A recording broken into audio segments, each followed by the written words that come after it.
Welcome to another episode of the Caribbean Currency Podcast, where Caribbean culture meets financial literacy. It's your boy Kyle and my co-host Redman, Sony in the background. Shout out Sony. And today we have a really good conversation that we're about to have. We have a really interesting guest. Some of you may have heard about her, infamous Queen Pin, former owner Sugar Fingers Bar Maids, the one and only Nilda Morton. I like it here. What color are you? Fuchsia? Hot. This is a pink conversation Okay. happening right there. It I looks know. so. Hey, she don't want to look. She don't match with me. All right, All right, sponsors. Stas. All right, if you're interested in sponsoring the podcast, Yeah, your logo could go right here, like my Yeah. shirt say. Okay, yeah, like we're that. gonna get into this, man. We're gonna get into this thing. All right, Nilda, pleasure having you. Thanks Pleasure for being being here. here. I extended the invite and you accepted, and I know you haven't really been on too many platforms to tell your story. So, Right. you know, what I mean, saying yes to us is really we're grateful. No, Grateful. wasn't even an option. Awesome. You know, ever since we've been in school from small, every time you come around me, to be blushing, you know. We could talk about that. Nah. No? Okay, all right. That's why I just make sure. It was, Nah. you know, We ain't talking about your ghost fantasies right now. I just saying, I notice a pattern. Nah. You think somebody blushing for you, my boy?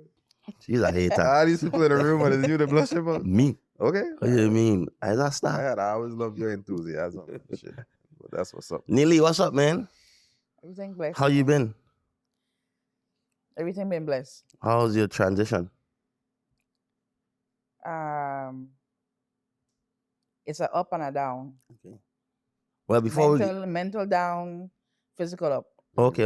That's no. Before we get into all the transition stuff, Nila Morton from St. Thomas, people then from Anguilla, Of course. of course, right? Bar Maid, Sugar Fingers. I think it's the first time I hear about Sugar Fingers. Never. Could have never be your first time hearing about Sugar Fingers. Okay, well, Could have never. tell us a little bit about Sugar Fingers. Long ago when I was a promoter, nobody couldn't touch my bar unless it was Sugar Fingers. Okay. Kylan were the So- first ones to give us a site, a line, a way. Right. How was St. Thomas for you back in them times? Like, My Walk home, my us through. love. Yeah, walk us through your upbringing. You know? My upbringing was versatile. My mother, a lot of people don't know my mother was Puerto Rican. My name is Nilda. Mm. But St. Thomas would say Nilda. Everything, it's okay. Don't try. Don't try doing. no, I'm not. Don't try roll your tongue. It's Neely for me. Very good. My father from Anguilla. So if school were out for the summer on a Wednesday, Thursday was on the first thing smoking to Anguilla. Mm. Right. My summers were spent in Anguilla. My Christmases, most of my free time, I was in the AXA. Mhm. I was the last girl. I was the last child, only girl. Right. I got three bigger brothers. My grandparents had 18 kids, so big families was always a thing. Right. I love family, love big families. My father's side, my grandparents had 11 kids. So big family, like always family. So growing up was different. I didn't realize until later on in life that I had traumas growing up. Mhm. Because growing up as a kid, in our generation, we never even was told about trauma. Right. We don't even know what trauma was. Right. We don't even know that half of us were traumatized as kids. Right. And of course, therapy was never a thing. I don't even think Black homes understand the importance of conversation. Right. And that's all missing in my upbringing conversations. Right. How you doing, how your day was, what going on, how was school. You don't have them conversations back in the day. Now it's my business to have them conversations because Right. I understand how important they are. But sometimes on my love, I don't even like right now mentally having to balance or accept the fact that I am far away from a beach Right. Mm-hmm. is a lot. No, I know you as an island girl. You know what I Yeah. mean? I know you as a definitely island girl. I mean, just coming and get with a case of beer. We sit down on the wall, we drink. You touch any hood, go any place, any beach, everybody know you before what we about to get into eventually. But you are popular I always before came from anything. school. From I was a school, bully for school. yeah, Tell us you about was a that. bully in school. Tell us about your school years and how high school was for you. Well, I get expelled in 9th grade. 9th grade. Yeah, I get expelled. They kicked me out, my son. From which school? I can't come back. Shout out to Mali. Okay. What they kick you off Um, for? violence and Mm. having a weapon. Okay. That's a Puerto Rican, yeah. It was really to be quite honest with you, Al I assassin. get expelled from high school. Me getting expelled from high school was a blessing because I don't know what I probably want to make it through high school period. Mm. My mother was dying, Right, and you don't have you didn't have the how you doing with that situation. right, So my mother started dying when I went junior high. So I still back in 7th grade. So when my mother got diagnosed in 7th grade, my absences became higher than my grades right, because I couldn't deal with my life at home. So when I get dropped off at school, I was gone yeah, because I gotta deal with my reality some places I can't sit down in class. Meanwhile, I had nothing I gotta see. yeah, Meanwhile, I had nothing I have to tell me because I focus more on trying to keep this hair together, and it's only me.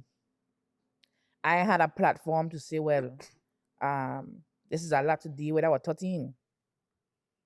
So going to junior high was a task. I think I went to summer school 7th grade year and 8th grade year, me March 8th grade. right, But I make it to high school. And to me that was like to me that was amazing because do you know what we're dealing with mentally and having to suppress it because I can't go home. I can't my mother see me crying at home. Mm-hmm. right, I can't go home bawling my mother because she already dealing with the fact that she going through what she going through. And I got to stay strong, but I was 13. right, How you gonna tell that 13-year-old she gotta be strong, can't be emotional, mm-hmm. and because everybody in the house dealing with it, brothers dealing with it, my father dealing with it. So I was really the one that's strong. Everybody else were out. I was the youngest. Right, My older brother was in college. No, he was graduating high school. My other brother was big, he was walking. Like I was just there by myself dealing with it with my mother. right, So when I went to high school, um, she became bedridden when I was in 9th grade. And I get expelled April 24th. These are dates I can never forget. And I remember my father trying to figure out how he deal with a hospice to deal with my mother got nurse because she got to take medication and get exercise because the cancer originally was in her lungs and then it went to her hips. mm-hmm. So trying to decide where he can get a nurse at home or he can afford it, insurance, stuff like that.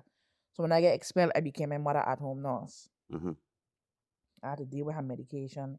I remember one time my mother sticking the morphine in between her two fingers Right, and telling me I forget to give it to her mm, to try to get me to give her overdose. right. Mm. Dealing with that at 15, like it was a lot. So I don't think I would have make it through high school really. That relationship with your mother was close, always close. Eh, my mother had a love-hate relationship. Right, My mother come from a background like I didn't learn this until later on in the years after she died, but my grandparents, I guess having 18 kids, you really can't show love. right, I think that's why it was. And back in their times, love wasn't a language. Mhm. right, Love was feeding you, Right. putting Feeding you, shelter having over a roof you. over your head, clothing That's you. love. That was their version of love. You know, ain't It wasn't surpassing that. right. you It know. wasn't a language. Mm-hmm. So I guess I get passed. I get bleed into my generation. Yeah. So I mean, I could probably count maybe one time I ever heard my mother say I love you right. growing up. You feel like that's something you wanted to hear though? Or I mean, I you were didn't like, even know it was a thing so you feel until like afterwards is when you figure out like, damn, my mother never tell me right, I love me. I really needed that. right, In the moment, you didn't think about nah, You it. Like, didn't miss. damn, You don't man, miss what you don't have. right, You exactly, don't miss what you don't have. right. So it So, wasn't until I become an adult I used to force my father to say it. Mm. I used to force him. I used to go to his job and I used to force a hug on him, and he used to just stand there like. You know what to do. I said, like, Daddy, just put your hand around me. It's kind of hug me, man. Yeah. And he laughed and he hugged me and I said, I love you. And he said, okay, all right. Where you going to later? Daddy, say it back. Yeah. Okay, I love you. You know I love you. No, say it. Yeah. We know, but we need to hear it. Right. You know? And it wasn't until I became an adult I realized how important that was. So when I had kids, like my kids raised me. Mm-hmm. No lie. Like my kids, having kids saved my life. One, and two, my kids raised me. Mm. Like I owe my language of love to my first child. Like having a son as a first kid is big. Is like people don't understand. Like mothers make sons. Like mothers create the level of love a man gonna ever give. Mm-hmm. They get that from the mother, and ain't nothing ain't no book, ain't no lesson, ain't nothing you could get that could teach you how to love other than what your mother show you. So if you grow up, if you grow up in a household where your mother don't show you no love as a man, it's gonna be difficult for you to give when you get older because you don't know how to give a woman love that you never receive it from one. Mm-hmm. so that first foray into motherhood, was it like a single mother situation, or was it like, you know how it go in the Virgin Islands for the most part in the black community home, there are a lot of single mother situations, broken homes. They were like that for when, because to be honest with you, knowing you all these years, I could tell. Like it didn't look like you ever want for anything, or you was unloved or you were broken.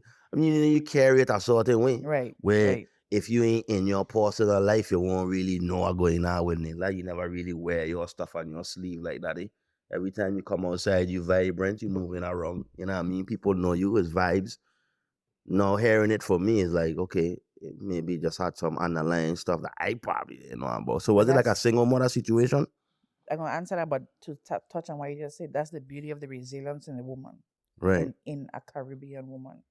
I could probably say black woman period, but the resilience and power that a woman have to carry the weight of the world, to carry the pain of the people around her. That's our beauty. That's in our shoulders, that's in our makeup, it's in our ovaries, it's in our wombs, it's in us. Right. To carry that. Like we carry the pain of our men, pain of our children, the pain of our ancestors. We carry that. Mm-hmm. So that's the beauty of the strength. Like we ain't supposed to carry our pain on our sleeves. When you see a woman down and out and she carrying her pain on her sleeves, that's because she don't know how to deliver that love someplace else. She don't know her strength. She don't know her power. But to answer your question, what was your question? The first situation, Oh, if there I was was single parent situation, or Well, you were involved? if we're gonna be 100% Of transparent, course, we're gonna be right? 100% Caribbean currency My transparent. podcast. first We have kid's to. father, right? When this air, he probably gonna kill me, right? But on 100%, right? He was supposed to be our one night stand. Okay. Damn, bro. He was supposed Hey, to be I that tell age. you, I didn't just. I told you. Oh, I told you she was a savage. You know. I didn't tell you No, that. no. I And I just tell really, you. right? Me and Pana started as straight enemies. Like we didn't like each other at all. Like straight, like our story is crazy. Like we didn't like each other at all. And back then, I used to be with Keisha a lot. Keisha Viali, that's my girl. Mhm. And Keisha Saturday load. Large episode. yeah, big up yourself, Keisha. We used to be in a strip club a lot. Club 75, that was the spot. Oh my God. I had some wonderful time in Club 75. You could tell us about them. Nah. Right. Nah. We have enough time with this podcast so my time in Club 75, man. Because in all essence, I'm bisexual. Right. So back then I was more into women than men, period. Right. So he was a security guard at Club 75 and at Greenhouse, and I used to frequent Greenhouse every Tuesday. If I remember, every Tuesday was two for Tuesdays. Friday and then was Friday was Pure Passion. Starlights. It was Starlights. Starlights back it was then? Starlights back then. So I was in greenhouse every week, and I couldn't stand this dude, man. I been in LA in the club or something. He just make me sick. You know when you just see somebody else can't stand him, like I just couldn't stand this dude, man. So you put Yeah, it you up got- mama time and you got Yeah, baby. whole baby for him now. Okay. So we had a mutual friend, Aaron. God bless his soul, man. Rest in peace. And we used to go out all the time. I was like, Aaron, man, what you tell your boy, leave me alone, man. I can't stand this monster, man. Every time you fucking speak, tell me something. I tell you, auntie monster, leave me alone, Jed. Like, if you don't like woman, you tell him say, like, leave me alone. Yeah. So Aaron, like, I had enough. So he locked us in the VIP room in Club 75. Locked the door. Nobody didn't come out there until his friends. Squash our beef. Because we mutual friends. I tired of hearing it. We get locked in, come out with numbers exchange. I got Crazy. somebody I need to lock me in a room with them. Crazy You story. might come on, baby daddy. Like, Me, yeah, just lock me in a room with her. Crazy story. But I mean, 2 beautiful kids later. Right. I mean, the relationship wasn't peaches and cream. It wasn't an ideal relationship, but I think it lasted that long because of my father. Like, Right. my father used to be like, your frustrating father. You gotta stick it out. You gotta stay out. You gotta stay with him. You took on him. Stop pissing the man off. You know, like old people, it's always a woman's fault. No, but stop pissing the man off. I mean, like, You're deaf? Yeah, like stop pissing the man off. So I think that's how that story came out Right. with me and him. Like we had some good times, we had some bad times, but 2 beautiful kids later. I wouldn't change it for the world, you know what I mean? My Yeah. kids they're a beautiful blend of 2 different backgrounds. Right. I wouldn't change it. And then I had my third child, my daughter. And my last son, I know I had him in prison. Right. Right. Right. So how we get to, well, from talking to you, you could kind of tell just from, like you said, trauma. You went through that situation with your mother really young. What year she passed? 2000. Rest in peace to moms. Passed in 2000. You got kicked out of school April 24th, 23rd in 9th grade. How that, like, what you to do when you get kicked out of school in 9th grade? Like, what's next? so I think during that time, that's when you start taking care of your mom because she was still alive. After my mom died, I hit the pavement running, man. Okay. Back then, also easy to get a fake ID. I had a fake ID at 16. I said I was 22. And what you were using a fake ID to do? Everything. I was traveling. Wow. I was living. So that's when my feet touched the hustling wall. Okay. This is the first time anybody gonna hear this story, except for my. I tell my kids I had to be transparent with my kids and tell them my story, but this is the first time this story went public with people. I started hustling at a young age. Like, I meet some Haitians, and we used to run stuff for them from Miami to New York on a Greyhound bus. Stuff as cocaine. Yeah, easiest shit in the world. Mm-hmm. Easiest shit in the world, and Especially back then. back then, they had no highway patrol. I think that was before. That was before 9/11. Yeah. It had no TSA. It ain't had no it had no state patrol back then. You use a Peter Pan bus too, or you just you own just Greyhound alone? Just Greyhound. I used to use a Peter Pan bus. Cause Greyhound everybody bus. was on Greyhound, and I was like, I'm gonna just use a Peter Pan bus because everybody on Greyhound. Yeah, we used to live in Little Haiti. There were 3 of us in a little 1-bedroom apartment In Miami. in Miami. Yeah. Little Haiti was rough too. Hey, Little Little Haiti, Haiti was if rough. you could survive Still in rough. Little Haiti, you could live any place in the world. Little Like, Haiti we're rough telling you, now. Yeah, man, but they had the best hole in the wild clubs though. Yeah. Them Haitian could party, man. Yeah. Everybody can party like a Haitian, man. Like those were the best days, but nobody didn't know my real age. Even the Right. people that are around didn't know my real age. Yeah. So at this time, you're 16. Yeah, I was 16, 17 years old, living like I was like 22. Like my fake ID got me into a lot of places. Yeah. Get me into a lot of things. I think I just disposed of that fake ID before I went to jail. Oh, wow. Yeah.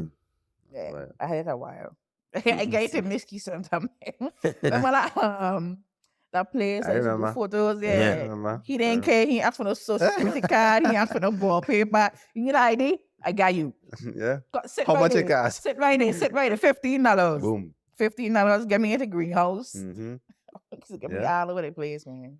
So you were moving from Miami to New York with a Haitian then Yeah. during that time at On a 16 Greyhound years old bus. on a Greyhound bus. Living life on the edge. Me had no chick, no child. Me had no nothing. Mhm. Like I was gone for months at a time. Like my father didn't know where I was. Like my brothers didn't know where I was. Like I wasn't reaching home. I wasn't calling nobody. I wasn't saying nothing. So your father was living in Miami with you at the No, time? my father was living in St. Thomas. Oh, so you just left St. Thomas when? But my mother was my mother was I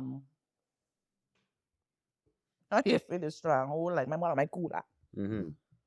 And my mother died. I was like, my father is a real passive guy. Like he never yelled. My father never yelled at me a day in my life. Yeah. My father never hit me. Like my father is a real he's like, don't call your mother. Mm-hmm. Don't call me, call her mother. Mm-hmm. My mother or my cooler. Yeah. So when my mother died, it was like, I don't even want to be here. Yeah. Like I don't want to be around her. I don't want to be in his house. I don't want to be here. Like I need to be away from all of this because I done deal with this for so long. Like I done carry like the weight of this for so long. I need to be away. So, and I didn't realize this until I went into therapy in prison that I was a lost soul. Like I was black. Like I was dark. Like I didn't have no feeling. Like I didn't feel shit. You didn't even like me? I didn't even love myself. You have made me feel like you are like me. I didn't like. No, you're telling me the truth that does Yo, come what out, you is know. with this- What's what- happening? I just What telling is- you that's what what is happened, you know. happening right now? Because we used to sit We need around to the find- wall and drink and yeah, I I'm feel like pretty you sure are there are a like lot of me. people that feel like I like them. But that's okay. We know the truth now. But for real, like I was dark. Like we don't even understand how much people in the world walking right now feeling emotionless Mhm. because their trauma is so big in their mind that they suppress emotions. Like I didn't even know how many different emotions they had until I went to therapy in prison. Mm. Like I didn't know. Like when I first started therapy in prison, the lady was like when they were doing the first initial interview, they was like, I'm back. She got and come back with a man. I'm like, what really going on? He was like, well, from your from our perspective here, you are like 2 notches away from a mental breakdown. Do you know that? You could feel that? I was like, nah. Like I didn't even like it's so much come out in therapy. Like I used to see a therapist Monday, Wednesday, Friday. Normally they only see you on Fridays. But they used to send this guy to see me Monday, Wednesday, and Friday and they give me journals. They used to make me write my feelings in the notebooks. And I didn't realize I was carrying so much until every week they would give me a book because I was writing so much. I was getting so much out that I would fill up the notebooks like fast, super speed. And it wasn't until I changed prisons and I didn't have no therapist that I realized how much I need to keep writing. You still right now? Yes. Journal? Yeah. It's so important. Gonna help? It's very important. And I feel like every American in the world should journal. Like I feel like it should be a part of school. Like it should be part of the curriculum. Like teaching kids how it's important to label their emotions. I would write a journal, but she'd have checked my phone. So I feel like she might check my journal. I think she would too. So I ain't writing no journals. I'm gonna stick to the phone. Yeah. But thanks for the advice. So when you were how long you were running with the Haitian them before you move on to your next thing? How long did that last? It was off and on for a while and then I started doing hair. I went back home, back and forth. I started doing hair with Jazzy Doos, Nestra. Big up yourself. Hair guru, the best in the world. I don't care what nobody say. She teach me everything I know about hair, man. She gave me a gift. Like she gave me something to replace what I was missing. Like learning to do hair was special to me. Because it gave you a way to express yourself in making somebody else. And that's when I learned that I love to make other people feel good. That's when I learned like that's my love language is being present for somebody. And it became my life. Like we used to be in the shop from 6 in the morning till 2 sometimes. Mm. And it took me away from trouble. It took me away, but I still found a way to hustle. Mm. Right. Um, But you here, people doing here make relatively good money, right? yeah, So you ain't hustling for money. nah, So why the urge to continue hustling? it was my addiction. And I Mm, didn't realize until later on in therapy that my addiction was making money. got you. I was addicted to the thrill of making $1. Mm, And I didn't need it. mhm. I didn't need it. I didn't have no rent. I didn't have no bills. I had 2 cell phones for no reason. I had a little boops. I used to catch my little dollars to like you know what I mean? Like I would make like I would making money all around. Like I didn't need nothing. And I wish back then I knew about a bank account Mhm, or credit, because had I known to save $1, mhm. I would have probably been very wealthy right now. Yeah, Because I was making doing hair, you could make like $600-700 a day, yeah. and that including tips. Mhm, I was hustling on the side. Um, I was a middleman for a big known drug dealer on the island. mhm. I was a middleman for him. He used to drop off his drugs, and I used to meet the Spanish people. I guess he didn't want to be involved with them directly, Yeah. so they used to meet me at the shop. They used to pick up the dope, give me the money, and he'll come back and pick up the money and pay me Out the shop. out the shop. But so it was That's had no organ, nah. I just my trip to St. Thomas the other day. Like I thought it didn't matter to me, huh? But She don't know. she don't know. I used to be like, well, I used to hold drugs in the shop, Mm. I was like, don't tell me I don't want it. But yeah, back then, yeah, I didn't need nothing. Like I didn't need. I used to if Jama were playing in Miami, I went in Miami. If Jama were playing in Tattoo, I went Tattoo. Like I was a little bad, Mhm. because I had nothing else to do with my money. Yeah. I didn't need nothing. Like I had a place to stay. Like my father never said you can't come back here to live. I always had a place to stay. Like I really didn't need it back then. Yeah. So it was truly an addiction. Mm. So after you were doing hair, how long did you stop? How long did that happen before you decided to shift from doing hair into whatever else you did after that? I came out to the game when I get pregnant.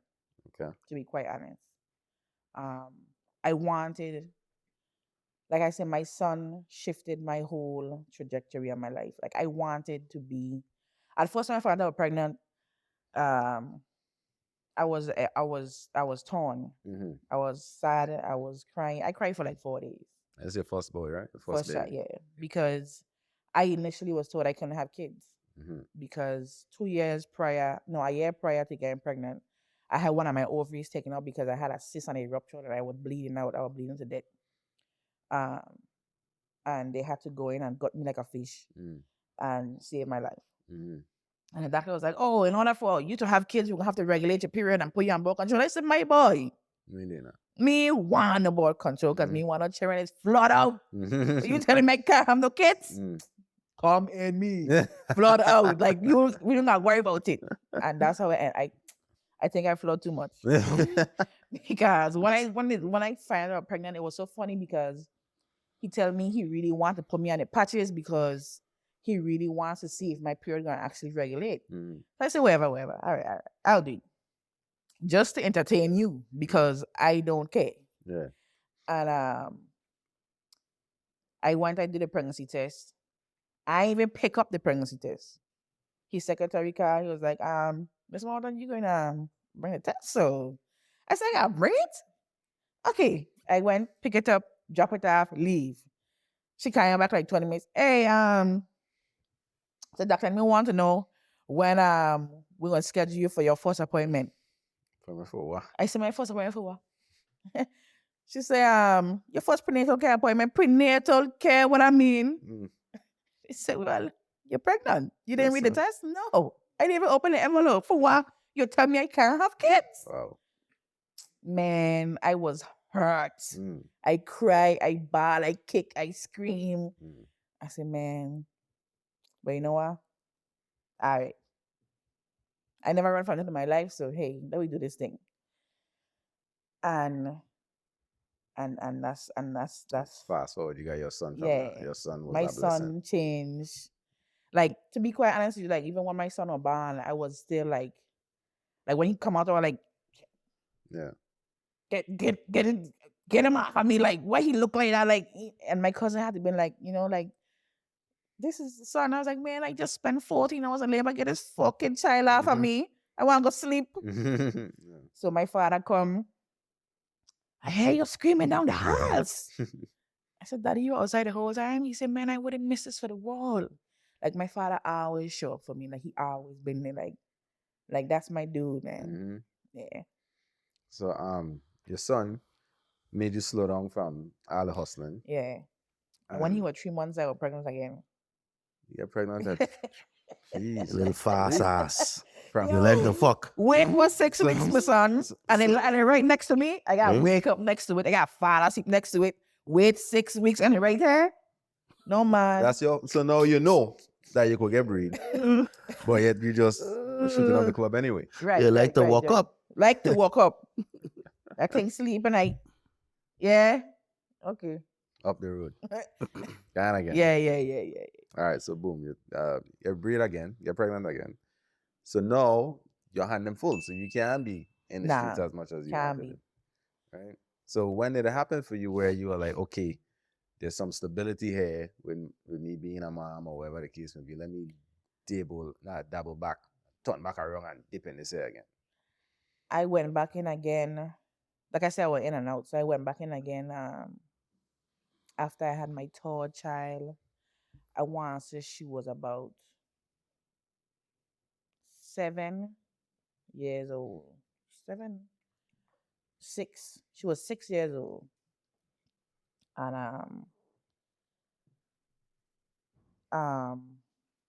I met this Crucian, of course. And I was one of them. there's always a Crucian.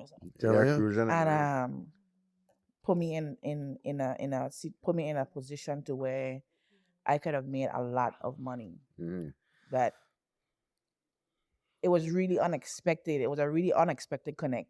But it was a connect that I could not say, nah, I good. It was I had put myself in a position to where I was living like an everyday normal person. Paychecks, rent, car note. I was living like a regular person. I was already into what I had saved for myself, and I was already doing, what I need to do for family, for kids, working, and I was living a normal life. Yeah. And when this connect came, it was like, what are you gonna do? Yeah. Like, you going to take it or leave it? And the person in me was like, nah, we have kids, we have responsibilities.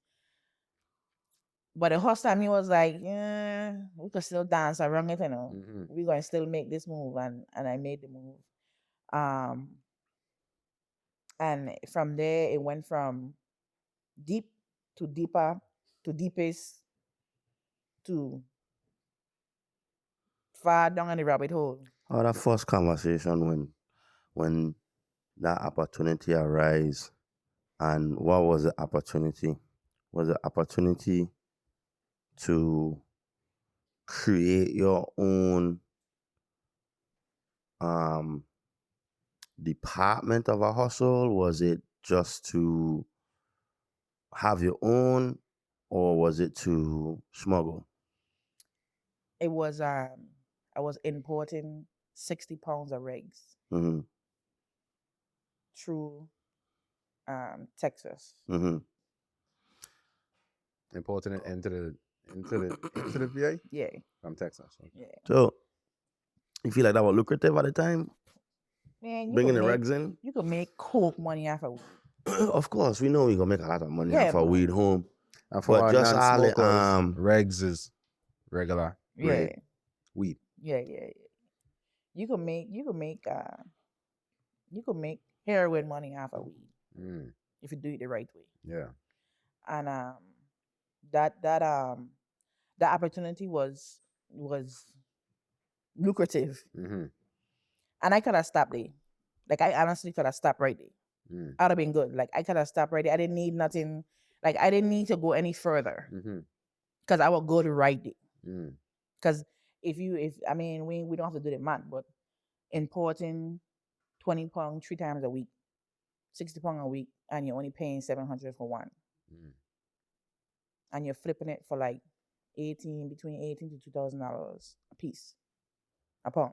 Mm-hmm. I could have stopped right there. Yeah, Like I was good. it's a lot of money. Yeah. So that wasn't, you didn't stop there. Nah. Tell me what happened after that. So the conversation again, what you gonna do with all this money? But you know, buy a kilo, flip it.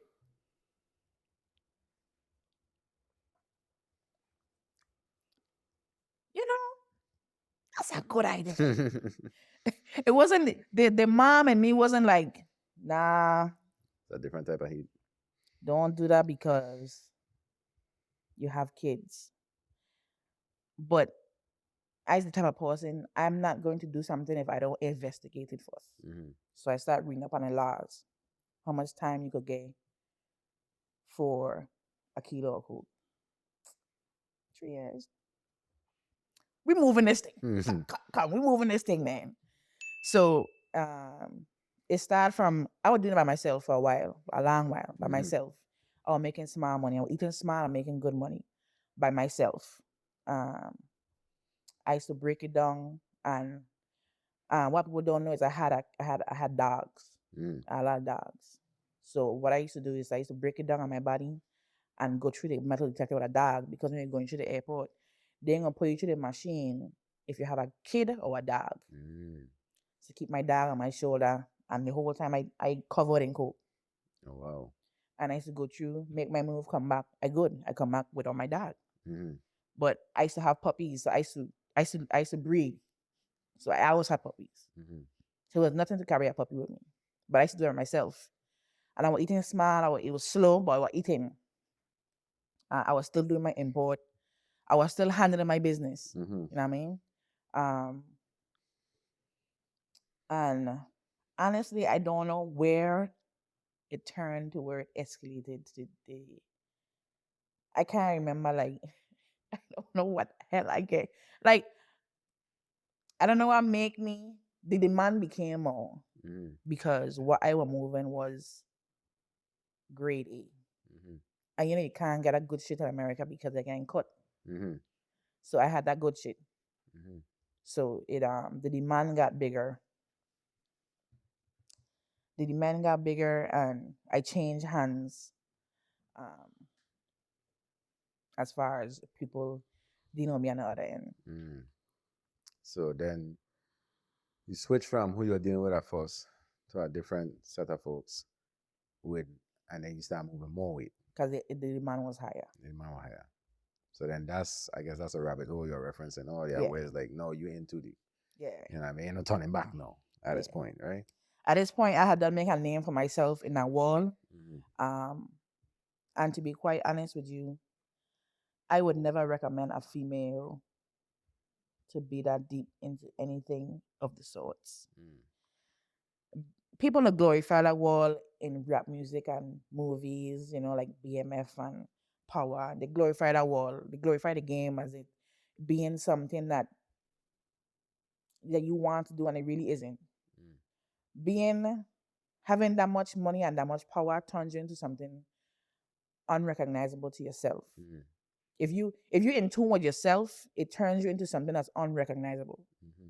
And it fed an addiction that I didn't know I had. Mm. And it created a monster. I was already not recognizing emotion. Mm-hmm. Then I was already having an addiction I didn't know I had. So I was now feeding animals and myself that I didn't even know exist. Yeah. So it created a beast, a monster. It created somebody that I didn't have respect for nobody. Like my level of respect for men was little to none. Mm. My motto was men only go to make you come and make money. Mm-hmm. That was my motto. Like I didn't have the only men that got respect from me was my father and my brothers. Mm. And my son, of course. Other than that, I didn't have no respect for the male counterparts. None. Mm. Are you good for my lad? It's a quick nut. and to help me Make make bread. some money. Mm. That's it. I don't see you as valued as anything else. Mm. I didn't value a man for the essence of what they really are. And why? What? Where you think that stemmed from? Like, what? The deeper you got into the game and you see how the business was being run, it made you lose more respect for men as a whole. Yeah, because I was feeding men like, like you have a board house, Like a chicken coop. and like people them white people make a board house and feed the food in the house, and the boards to come in and eat, Mm-hmm. and then go and come back and eat. Mm-hmm. In my mind, that's how it was. Mm. Like higher up the ladder I climbed, the mental breakdown, it wasn't matching. Yeah. Like it was a dangerous path, and I didn't realize it later on, but I was losing more of myself the higher up I went. Mm-hmm. The deeper down the rabbit hole I went, the more of myself I was losing. You have to sacrifice who you were Yeah. to get to that place of, you know what I mean? And I already didn't have much love for myself, Mhm. but I was now losing value. I was losing respect Mhm. because I was speaking to people like I didn't like I was crazy. Mm. Like, but you would never know it because on St. Thomas, I wasn't splurging. Mm. On St. Thomas, I was still driving a second-hand car. Mhm. The only difference is nobody knew. I wouldn't allow nobody to know where I live. Mm. Because if you know where I live, if you've seen where I live, then you would know my hands into something else. Mhm. Like I lived up in the mountains. Mm. Like it was a dead end street. Mm. Up in the mountains. So I really and in a life, like my kids couldn't have the friends over. Like, like I became that parent, like nobody can know where we live. Yeah. Like, no, they can't come over here. Mhm. And they want to have the kids because we had a pool. They want to. I want my friends to come over. Like, no, they can't. Mhm. Because if your friends come over here, they're gonna tell their parents, Mhm. "Hey, mommy, I went by Lloyd house and Lloyd have a pool and his dogs have a 2-story house." Mhm. Yeah. What dog? What parent? What person you know have a custom made dog house? Mm. They have a wraparound porch and 2 stories. That's why. You can't like those kind of things you can't really explain. Mhm. And kids they have no filter, so they ain't gonna be like, they ain't gonna dull that down. Yeah. Because you go outside in the yard, they get 10 dogs Mhm. running around, like living a life. Yeah. You could go and pick pineapples and pick banana and pick weed. Mhm. You know what I mean? Like we had bins and bins and bins, Mhm. high grade kush. Mhm. That you could I had a bowl sitting on the table. Just, like you could have come in the house and just been like, okay, I could do this. Mhm. Yeah, we smoking. Yeah. So it's like looking back now, like I kept my kids so like away from the life that they wanted just to protect my secret. Yeah. I couldn't be myself at home on St. Thomas because number one, I felt like I wasn't doing anything wrong because I wasn't selling drugs to my people. Yeah. I wasn't moving nothing home. My people didn't get affected. Mhm. Me moving this home, so me doing nothing wrong. Yeah. At the same time, I catch my karma went into prison. I was surrounded by nothing but drug addicts. Mm. And hearing their stories, was selling their kids. I befriended this one girl who mother sell her virginity at 12 years old to Wow. her dealer. Wow. And that was my reality for 6 years. Yeah. No matter where I went, I was surrounded by drug addicts. Mm. And I kept saying, this is my karma, man. Like this is what I had to see this. Mhm. Like I had to see even that wine poisoning my people, You poison I somebody. was poisoning people. Mhm. And it's so crazy that addicts don't know their limits. It's just they just want what they want when they want it. Yeah. And they don't care what they have to go through to get it, And you were including selling their kids. and you were just saying you were addicted to money, so you could kind of relate some kind of hope. I related 150% Mhm. because I went through behavioral therapy in prison. I took the RDAP program. I didn't graduate. I signed out. But I took the full 9 months of the program. And hearing some of the stories, like it put a lot of stuff into perspective. Like I was not that bad off as some of them. Mhm. Like I didn't sell myself and stuff like that. Mm-hmm. But they were chasing a different high. Mm-hmm. I just wanted money. Yeah. I just wanted to see how far I could go to make more money. Mm-hmm. And most people probably don't believe that's an addiction. Yeah. But the thrill of making money is an addiction. Yeah. Anything that you cannot, anything that you have to chase is an addiction. Mm-hmm. Some people are addicted to fame. Some people are addicted to sex. Some are addicted to tiffin. Some are addicted to lying. If you will go to the extreme for something, that's your addiction. Right. Right. So Red man, you're quiet, eh? What's going on over there with I'm you? listening, man. right, am I soaking all of this up? So you got back, you switch hands. Now you start making it moving even bigger, moving even heavier, right? When did it get to that place where you got to that impasse? I mean, like when I was walk us through what happened, what took place, everything was going good, and then suddenly it stopped going I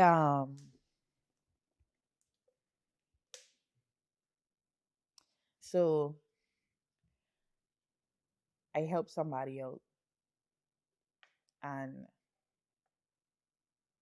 I really thought that I was dealing with somebody thorough, like I wasn't going to get shafted good. in the end. And in the end, he became the person that told um the story. He became the person that actually brought the light to me. Mm, Um, he um he was loose slipping on the phone, and his phone was already tapped, and I didn't know. mm, And he was loose lipping on the phone, and that's how I got my phone got tapped because the first knew nothing about me. mm, And they told me that in my interview. It was like, if it wasn't for that one phone call, mm, you probably would have flight on our radar for years to come. mhm, I wouldn't, because I was done. mm. Like I literally got busted when I was done. When you and why were you done? Because I had came to the point where I had made enough money where I was like, Nella, you got to fucking stop, my girl. Mm-hmm. Like your kids, they getting older, like they require more time. Like my son was looking at me, Mm-hmm. and his eyes, like my son looking at me was like, I have to stop because this is a black boy. Mm-hmm. Like this is not the life. I don't ever want my son Mm-hmm. ever to even come close to even being a part of this life. Yeah. I don't ever want my son to feel like he have to pick up a gun or Mm-hmm. he got to sell a drug. I don't never want it for my son. Mm-hmm. And that was the fire behind me to stop. Mm-hmm. My son was getting older and he was looking. My son was so attached to me. He was every single thing I was doing, my son was watching. Yeah. And I had to stop. I had to, because it's so important, you know what I mean? Mm-hmm. That I had to I needed him to know that I live this life Mm-hmm. so that you don't never have to even think about this life. Yeah. So during that time you going hard, and it's crazy to hear you say that because just a while ago you were so addicted to this thing. Mhm. So you got to that place of self discipline to say, you know what, this is it. Yeah. This is it.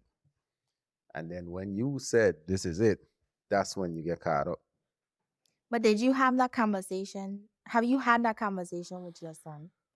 And if you did, what was that conversation like? And I asked that because as a mom, right, I could talk to my girls. I have 3 girls about, what my experiences were like. If I did anything bad, and help, like, try to be relatable with them to understand why they shouldn't take, the same path that I took or the same path that I see someone else took. And I know it could be really hard to have, those conversations, with my girls. Mhm. So if you did have that conversation, what was it like? If you didn't, what's your thought process? What are you waiting for? Because your son has to be old enough now to understand, and especially with what these kids are exposed to with technology, everything else. What's happening. Like they know Right. what stuff is, because the stuff my daughter comes home and tells me, it's like, like, how do you know that? Like, we never Right. even use that word, mention that. So can you elaborate on your experience So with that? when I got arrested, right, I tried to, for the first 4 months of my arrest, my kids started out traveling because they were so accustomed to being gone. back and forth. That so my kids was in Angola, and the reason why I put them in and carried them to Angola was to protect them from the media, and what kids going to say, parents going to say, and it didn't work out the way I wanted it to. So they end up coming back to St. Thomas. So when they came back to St. Thomas and they came to see me in prison, the very first thing my son asked me was, "How you get catch?" And that it tear me to pieces. Like, to know that my son is okay with this lifestyle, that he was like, that his only concern was, "How you get catch, ma?" Like, that was his response. Like, he walk in and the first thing he see, like, when they see me behind the glass, they stop. And my daughters were excited to see me, and my son, he just look at me in my face like, "How you get catch, Because it's ma?" almost like they know, right? Like they Like, see my us. son knew. My son Yeah. knew I was doing something because so in the house where I was living, I used to keep everything separate from them. So there'll be times my son would come downstairs even though he was told not to come downstairs, and he would catch me counting money. Like, he would catch the money counters going. And he'd be like, "Mom, what I is?" And I tell him, like, "It's money. Don't touch it. It's dirty money. Don't touch it." And he'll walk around and, "Well, where you get this money from?" And like, he knew something was going on. And eventually one time I sit down and I said, "Mommy just do bad things for money." And he didn't, I didn't tell him I was selling coke, but he knew I was selling something. So when he called and he asked me how I get catch, I literally couldn't answer I couldn't speak for a good 10 minutes. I couldn't say anything. I was just looking at them like this is what I didn't want to happen. Like, this is what I didn't want them to see. And having to tell him, he just keep asking me, like, "How you get catch?" And I said, "Somebody telling me." And he was like, "You see, you always telling us about friends. Now look at you." And I just kind of divert from the conversation after that. Mhm. And when I was while I was in prison, we talk all the time. And I think the last time my son disconnected from me when I was in prison, right? And this was the last conversation we had before the disconnect. And he asked me, because everybody on my kids was home, basically. And he was like, "Ma, everybody home. When you coming home?" I was like, "I have a little bit while. I'll be home soon." And he was like, "Well, why you at home with everybody else?" I was like, "Because I didn't help the federal government. Like, I didn't." Who was everybody he was referring to? My co-defenders, all the girls were home, and he was seeing them. And he was like, I told him I didn't tell. I didn't give the information to the feds that they wanted, so I have to do my time. And he was like, "Well, Mom, why you don't give them the information they want?" I was like, "I can't do that." Yeah. So it's really interesting that you mentioned that because I did a little bit of reading on your case before, you came to interview with us today.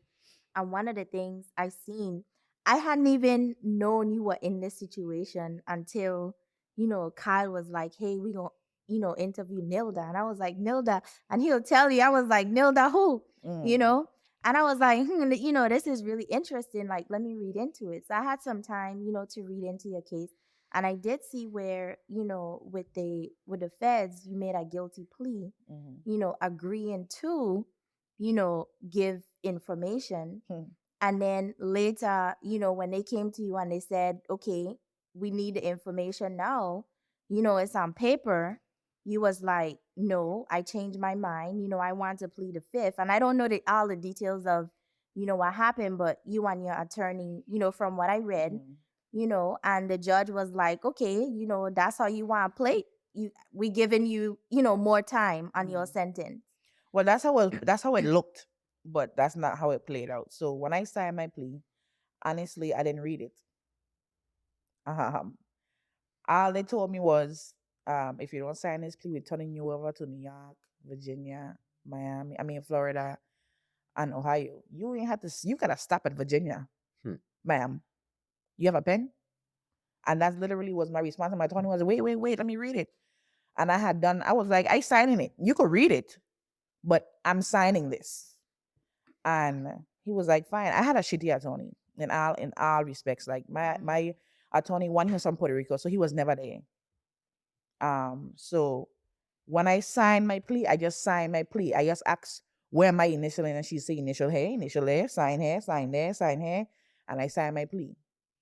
When I came and I got the second one, when I had my son, and they came and tell me that no, I got a message to call my partner, and when I called him, he was like, "Yo, I heard that you coming back home to testify against Figure," and I was like, "No, the fuck I'm not. I'm testifying against a motherfucker, not me." And he was like, "Well, that's the word I gained," and I was like, "Nah, that can't be real because I ain't talked to my attorney in 3 months. Like, I just had my son. Like this, I have no knowledge of nothing." So after I had my son, they came and they got me. They came and they picked me up and bring back St. Thomas. And the next day, I went in front of Delia. I was like, she was like, it was Delia, the FBI, DEA, and the local officer or something, and they were like, we prepping you tomorrow for your testimony. I was like, prepping me? I said, first of all, me talk to my attorney in 3 months, so this ain't even happening. I in here with you with no attorney, so that also ain't happening. Like, I don't understand what's happening here. So it was a big miscommunication between Delia, the feds, and my attorney. Delia, So who's Delia? that's I promised that I was gonna refer to her as a person. That's the U.S. U.S. attorney? Yeah, Okay. yeah. I promised myself that I'm gonna start speaking nicely of her. Yeah. But quite honestly, I really don't have nothing nice to say about her. But she the feds were pretty upset with her because she made it seem as if though this was already arranged, and it wasn't. My attorney said to me, "Listen, you ain't saying nothing. We ain't having this conversation with them. They're gonna take you back to your cell." He tell her, like, "Matt, she's not saying shit to her. Like, they saying what we agreed on. Like, she's not testifying against nobody." And when we went to court the next day, she's still coming to court the next day. And in the chambers,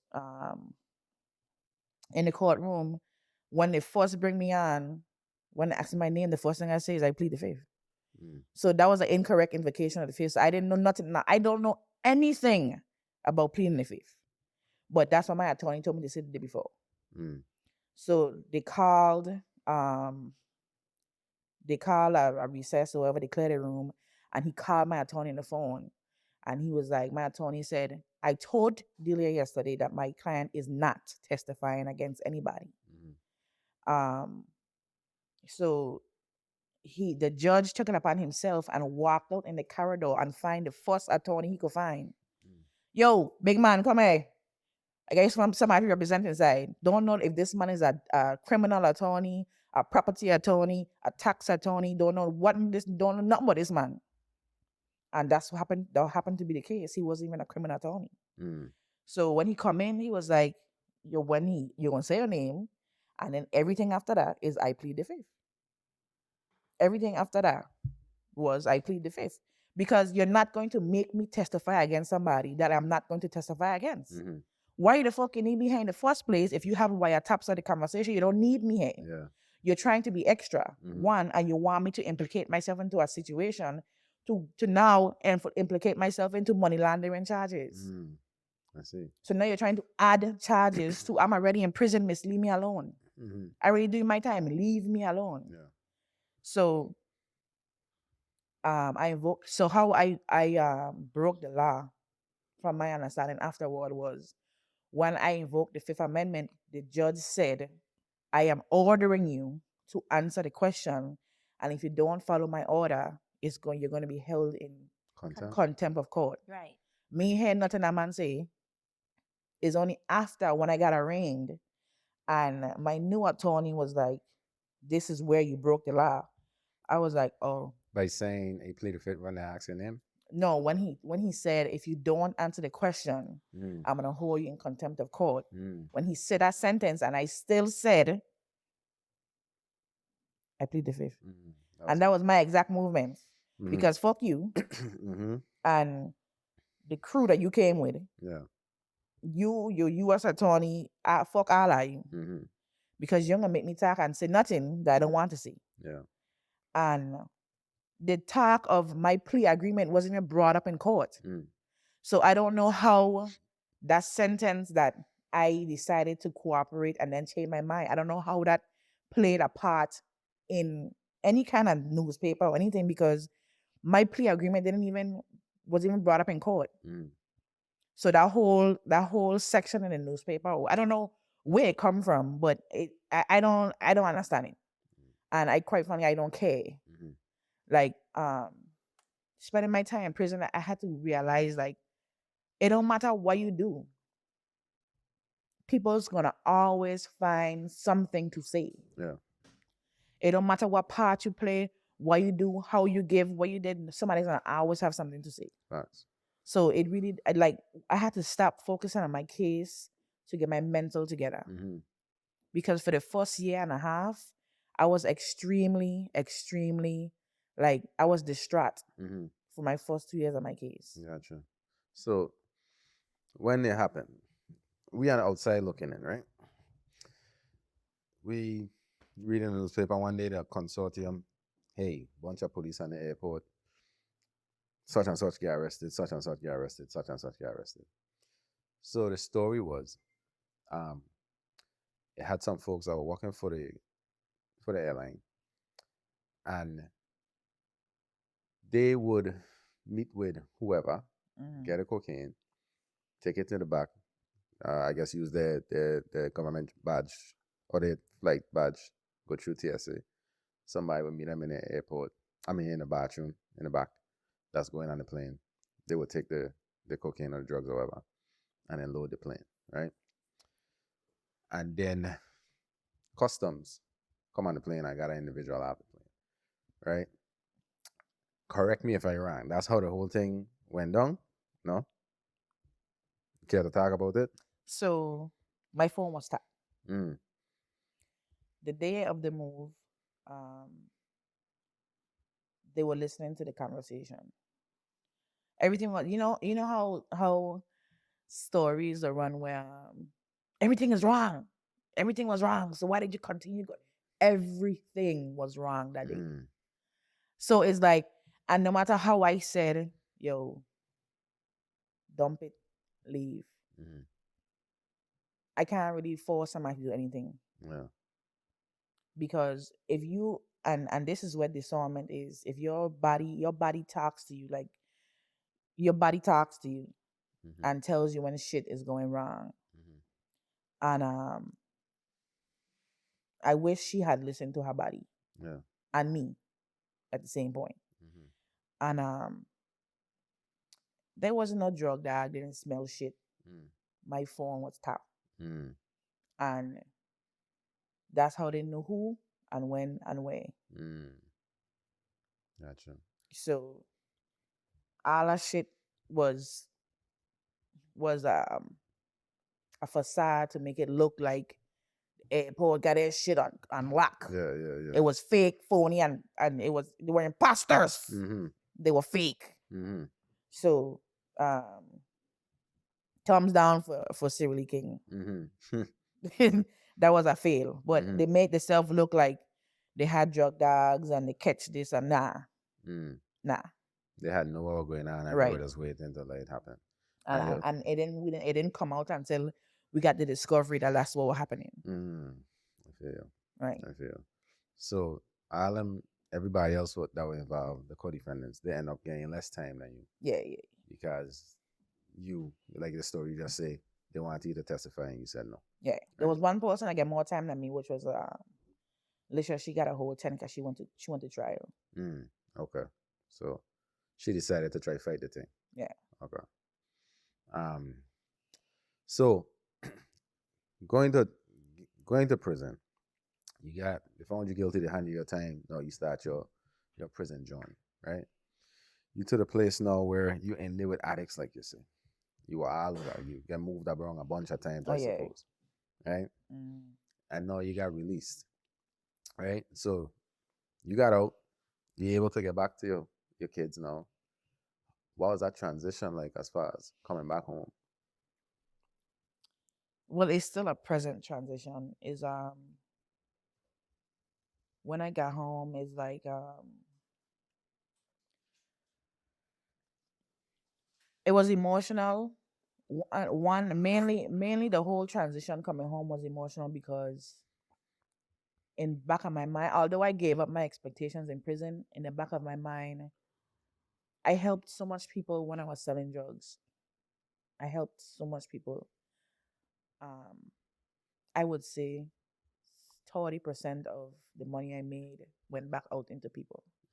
I helped pay mortgages. I help a lot of people. And I really was expecting love when I came home, and um I didn't receive it from people that I was expecting it from. The miraculous, like I came home and I received love from people who ain't never see a dollar out of my hand. And that alone was like, you know what I mean, like eye opening for me, like to know like the people that I really, really fuck with when I was hustling, like that, like you won't even like reach out not one time, like ain't a postcard, a letter. Like I went through 5 years of never receiving mail in prison. Wow. Never. Wow. A letter, a postcard, a magazine, nothing. And like I have make a video about it, and prison is a lonely, lonely, lonely experience. And if you go in there not mentally able to sustain regular life, prison will tear you to pieces because you seeing people fall apart in prison. You can't run from it. You can't hide from it. And it's hard to be able to maintain your mental stability in a place like that. It's hard. And it's torturous. I spent a lot of years before I got to my first prison in Texas without a bunkie, where I just had time to sit by myself because they didn't think I was mentally stable to have a bunkie, and I really wasn't. And I did have bunkies time to time, but there were people on my case. They weren't no strangers. Um, so coming home and having to implement all the things I learned as far as behavioral health goes was a challenge because they lie to you in prison. They tell you when you get out of prison, the halfway house have this resource and that resource, and you're gonna get this help and you're gonna get that help, and it's gonna be an easy transition. It's a fucking lie. The whole federal prison system is a lie. It's a concoction of lies. And they'll feed you this bullshit that when you get home, oh, the world gonna be receiving to you because we have these programs. Prison reform is bullshit. All that fuck is just lies. You literally have to, like, when I went to halfway house, I meet men who were in there for 17, 18 years, just come out of prison and have nothing. And they didn't even want to help them get a driver's license. Crazy. Like these men been locked up for 18 years out of society, locked up away from people, and you can't help them get a license. Like they lie to you. Like they absolutely positively lie to you. And the transition was rough. Yeah. I'm still transitioning. It's not like it's a ending.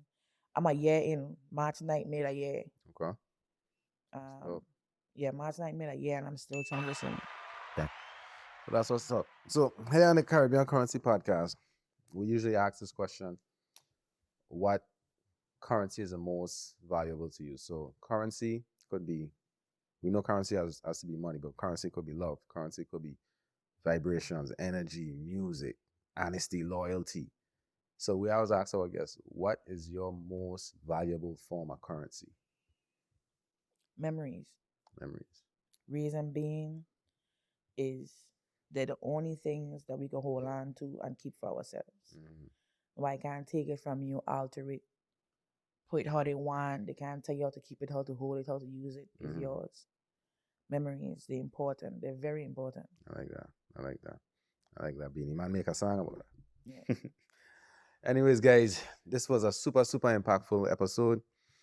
Nilda, we really, really appreciate you coming and giving us your story for the first time. You know what I mean? A lot of this, A portion of it. a portion of your story. There's a lot more to it. Yeah. And And one thing before we go, I just want to say to the people living now, living in now. Mhm. Plans, beautiful, great, make them. But the best time to live is now. Plans can be changed, minds can change, hearts can change. But the best thing now to do is live now. Hold on to what you have right now. An experience lived right now and lived in its full essence is the best memory you'll ever have. I like that. Living in now. Living in now. Well, again, Nilda, thanks for coming. This was amazing. Explain. Especially the pink hair. I like it. Now the man will attack. They have First, they have a pink connection thing going That's here. just got your attack I'm gonna sit award. that one out. But guys, thanks for tuning in. And we're gonna see you guys on the next episode of the Caribbean Currency Podcast. Peace.